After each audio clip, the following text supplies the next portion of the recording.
時にですね、犬でも猫でもその動物が食べたがっているんですかね、食欲がある場合は食べさせてもいいですかというご質問だったんですけども、食べたがるぐらいだったら多分軽度の膵炎だったとしても軽度のものでしょうということで、そうやって食べたがるんであれば別にもう食べさせちゃって構いませんよということですね。で、最初は水だけとかの方がいいんですかっていうご質問もあったんですけども、食べたいんだったら食べ物を食べさせて構いませんということですね。ですからあとは気をつけなきゃいけないのは、ちゃんとその十分な量を食べれているのかどうかということは確認しなきゃいけないですね。だから食べそうであれば先ほどのミルタザピンみたいな食欲増進剤1回飲ませて、でちゃんと食べるかどうかを反応を見たりするのもいいかもしれませんということですね。でそれで十分量食べれないんであればやはり補助が必要ということにはなると思いますけれども、自身でちゃんと十分な量食べるんであれば警備チューブとかそういったものも特にいらないで、自身の食べたいように食べさせればいいということになるんだと思います。でもう一つご質問があって、猫で抗生物質膵炎の治療で使うときに、どのくらいの期間使っていつやめるんですかと、どうやって決めるんですかというご質問があったんですけれども、大体7日から10日間抗生物質を出しているのがほとんどですと。特に決まりはありませんということですね。大体3日か4日ぐらい調子が悪くて、あとはだんだん調子が良くなっていくんだけれども、3、4日だけ抗生物質っていうのはなかなか出しづらいので、1週間とか10日とかそういうふうな感じで出して、で大体そのぐらい、3、4日経てば調子が良くなるんだけれども、その7日か10日ぐらいで良くなってるんで、もうそれでやめちゃってると。であんまり長期間使うということはしてませんと。1週間10日、トータルで使うっていうふうな感じで使っているだけですというお答えでした。でステロイドの容量でなんか 2.5mg、5mg とかあったのは猫の総量ですよねっていう確認ご質問があったんで、猫の総量ですね、体重あたりとか1ポンドあたりとかじゃなくて、猫全体で1回量が 2.5 とか5ミリという容量ということになります。Okay, thank you. All right, let's start with feline hepatic lipidosis, and I'd like to use this slide to illustrate that in North America, fatty liver, which is shown in this pie chart here in white, hepatic lipidosis accounts for 50% of all of the liver disease we see in cats. でじゃあ猫の肝リピドーシスの話をしていきたいと思いますけど、まずこのグラフからお話ししていきたいんですけれども、ミネソタ大学のデータですけれども、猫の肝疾患の中での相対発生頻度ですねを見ると、大体半分がリピドーシスということになっております。And in red here is the inflammatory liver disease or cholangitis, which we'll talk about tomorrow, and that accounts for another 25% of all the feline liver disease. それからこの赤い部分はですね、炎症ですから胆管炎ですね。胆管炎に関しては明日お話ししますけれども、その胆管炎は全体の大体 25%、4分の1ということになっております。So feline hepatic lipidosis also gets called fatty liver syndrome, and this is a very well characterized syndrome in cats, but importantly, this is not a disease of dogs. でこの猫の肝リピドーシス、別名は脂肪肝症候群とも言いますけれども、これは猫でよく認識されている症候群なんですけれども、重要なのはこれは犬の疾患ではないと、犬には見られない疾患であるということです。So dogs get fat that accumulates in the liver, sometimes with different diseases and sometimes when they're obese, but it doesn't make them sick. They don't become anorectic and jaundiced and so on as a result of it like cats do.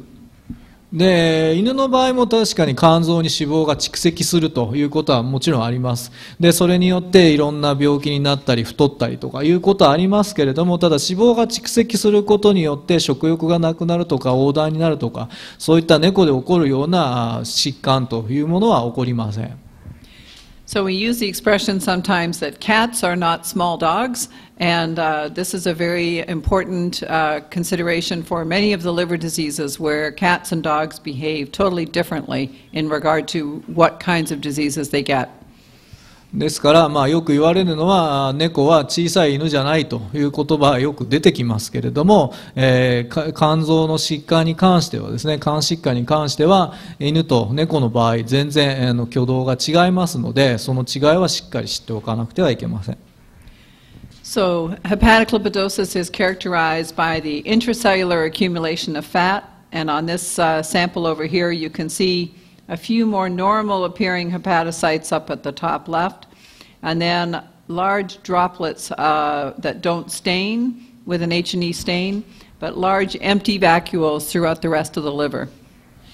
で、この肝リピドーシスの場合には脂質の細胞内蓄積というものが特徴なんですけれども、この右の写真がそうですけれども、正常に見える肝細胞が残っているこの左の上のこの辺りだと思いますけど、それ以外は全然 HE 染色で染まらない、なんですかね、脂肪的ですけれども、そういったものが肝臓全体に認められるというのが、リピドーシスの状態になります。And amazingly, the hepatic triglyceride content has been measured in healthy cats at about 1%, and in cats with hepatic lipidosis, an average of 43%. で、この肝臓中の中性脂肪含量を比較しますと、健康な猫ですと全体の 1% なんですけれども、肝リピドーシスのある猫の場合には全体の 43% が中性脂肪ということになります。So hepatic lipidosis was first described in cats by Dr. Barsanti from University of Georgia in 1977, and all of the cats in that report died. で、この肝リピドーシスが一番初めに報告されたのはジョージア大学のバーサンティ先生が1977年に報告したんですけれども、その時に報告された猫は全て死亡しました。So I started my first faculty position at the university, at North Carolina State University in 1985, and I started doing research on methods to support these cats with hepatic lipidosis and try to improve the recovery rate. で、これ先生の若かりし頃っていうんですかね、ノースカロライナで教員になった時が1985年なんですけれども、その時に、教員になった時にこの肝リピドーシスの猫をどうやったら、助けてあげることができるかというような研究を始めた頃の写真になります。And yes, this is me before my hair started to change color. 色がまだ白くなってないので、私が若い頃の写真だそうです。But I'm happy to say that now that we expect about a 90% recovery rate in cats with hepatic lipidosis, so we've seen a dramatic change in the prognosis for this disease. で、一番いいことはですね、現在はですね、この肝リピドーシスのある猫の治癒率は 90% になってますので、この時は全部死んじゃってますので、それに比べるともうかなりですね、その予後に関しては劇的に変わっていると、研究してきてよかったなというところだと思います。So, unfortunately, we still don't know a lot about the pathogenesis of this condition. We understand certain things that have gone wrong, but the entire pathogenesis is not well understood yet. で、この肝リピドーシスの病態発生に関しては完全にはまだ理解されていません。いくつかの点でここがおかしいんだろうなということは分かっているところもあるんですけれども、ただ全体的なところはまだ分かっておりません。We know that during periods of starvation that there will be an intense lipolysis or breakdown of the peripheral fat stores, and obese cats are at particularly high risk. で、この飢餓状態になった時にですね、末梢の脂肪組織での脂肪分解というのが非常に強く起こります。ですから肥満状態の猫ですと非常に危険性が高いということになります。And this lipolysis induces a dramatic increase in the concentration in the blood of free fatty acids. で、この脂肪分解によってですね、血中の有利脂肪酸の量がですね、劇的に上昇します。Now, normally these free fatty acids are taken up by the liver cells, where they're either used for energy via the TCA cycle, or they're used in triglyceride production.